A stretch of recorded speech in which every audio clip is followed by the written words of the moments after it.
Welcome to session 1 part 3. In this session we are going to learn one of the most powerful tools for doing machine learning. R statistical language, or popularly R. It's just one letter name for the language R. R software or language is free software and you can use it without having to pay any money just by downloading and installing it in your computer.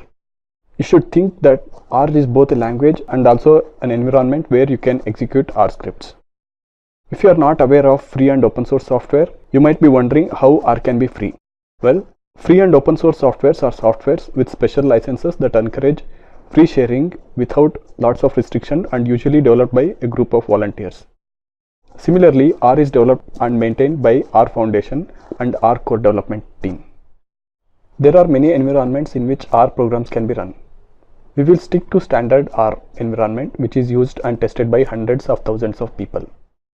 R can run in all platforms, that is Windows, Linux or Mac. Please refer to the links shown for download. You can follow the instructions there. FAQ will be helpful if you have some questions. You can also refer to forums or mailing lists if you have any problem in installation. I am assuming that you have R installed. Let's get started with R. Let's start with a very simple operation. Here we will use R tool as a simple calculator. But very soon we will start doing some really interesting things. Okay, let's start. So here we are just adding two numbers. Okay, so we have got the result as 5 as expected. Let us do some more calculations. So this is 15 as expected. So the answer here should be 25. So here you might be observing I am adding some comments here. So these comments will have no effect on the output of the particular operation that we are doing. Let's create a variable called x and we will assign a value of 10 here. So if you have a variable, you can just type that particular variable at the terminal and then you will get the value of that particular variable. So now what we are doing is we are adding number 2 to a variable called as x and we are trying to store that particular value in variable y. So now you can see the output, that is 12. So this is as expected. We will also see some other operations like finding the square root of a particular number. So square root is a function here. So we'll learn about functions a little bit later, but let us just see what will be the output of this particular operation. So here the answer is 3 as expected. So here we are actually squaring the variable x and we are storing that value in the y variable. So let us see what will be the output. So y has the value 100 and x as expected it should be 10. R is very sophisticated tool and it takes years to gain mastery over that language.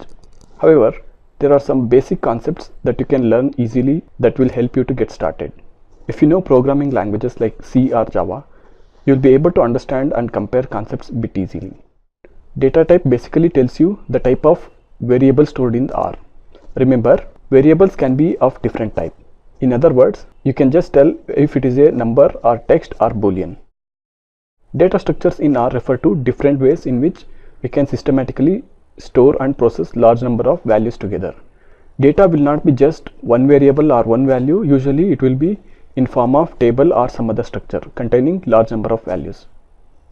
We would then need sophisticated techniques to handle that data, and that's where data structures will come in. We'll learn about all these things soon. Control statements help you to control the flow of program.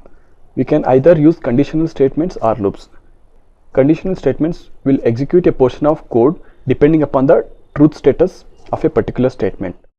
Loops are that portion of code that repeatedly executed depending upon certain conditions. We will learn about the loops and conditional statements soon.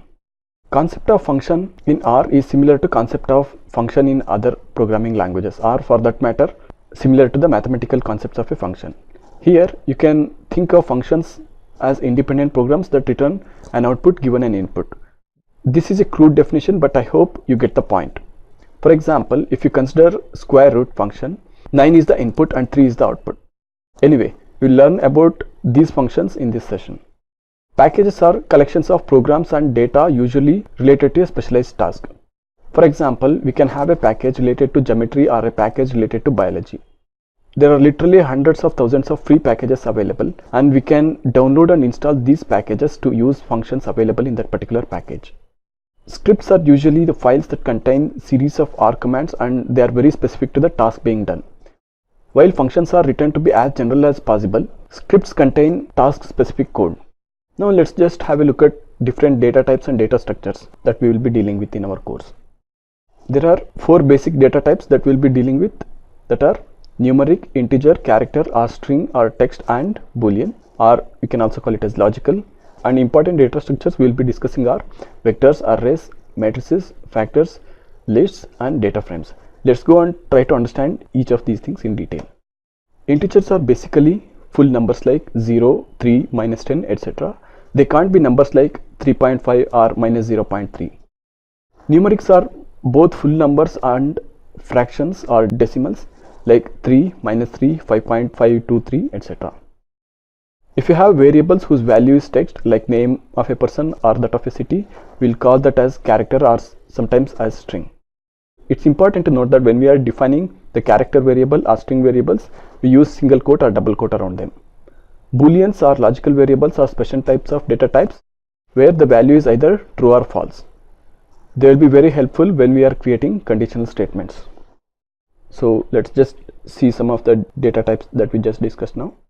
So here the x has the value 10, and so here this x is a numeric data type. So how do we know if this is a numeric? So we use a function called as class. Basically it will tell you the data type of that particular variable. So now what we will do is we will create a new variable. Let us call it as a name of person. You can just call it as, say, let us call it as Stn, and I will call it as, say, Rajan. Okay, so now here I just type n, where we will get the value that is Rajan. Now I want to know the data type of variable n. Okay, as expected, this is character, or sometimes we can also call it as a string. Now we will see another variable that is logical or boolean. Okay, so now I type y, so this is basically telling the value of y is true. Now I will see what is the class of this particular variable, or I will see the data type of that particular variable. So basically this is saying it as logical, or we can also call it as boolean. So I just want to show another important point here. See, now the variable defined y, it was a small y. Now I typed capital Y and it is saying that the object y not found. So here one important point is that variables are case sensitive, so you should always remember this one.